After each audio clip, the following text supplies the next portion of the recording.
Hi, I'm Nicole and welcome to the Canadian Living Test Kitchen. Today we're going to be making an almond cherry crisp.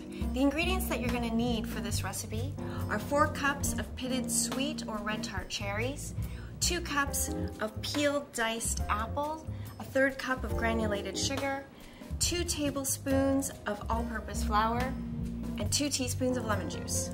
And for our topping, we have 3/4 cup chopped blanched almonds, a cup of all-purpose flour, a teaspoon of grated lemon zest, 2/3 cup of brown sugar, and a 1/3 cup of melted butter.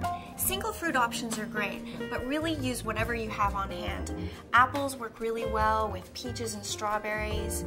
Pear goes very well with blueberries. Basically anything that your family likes. Today we're going to be working with red sweet cherries. So I'm adding in my cherries, and I'm going to add some apple. We're going to use granulated sugar, and you're going to put that in. We also have to add a thickener. Now this will bind the fruit and it'll also add like a nice texture to it. We're also going to add a bit of an acid, and I'm going to use lemon juice today. And we're just going to mix this quickly together just so that the fruit is well combined, and that'll help the starch.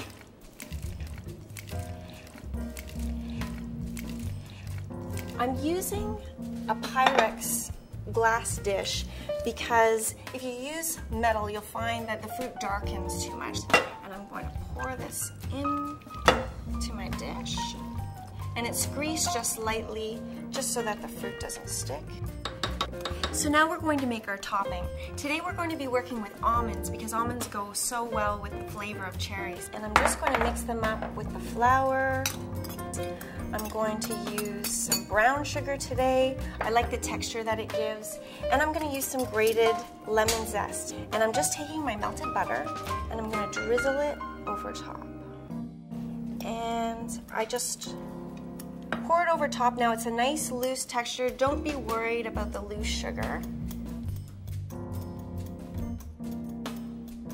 And now I'm going to put it in a 350-degree oven for about 45 to 60 minutes, depending on the fruit.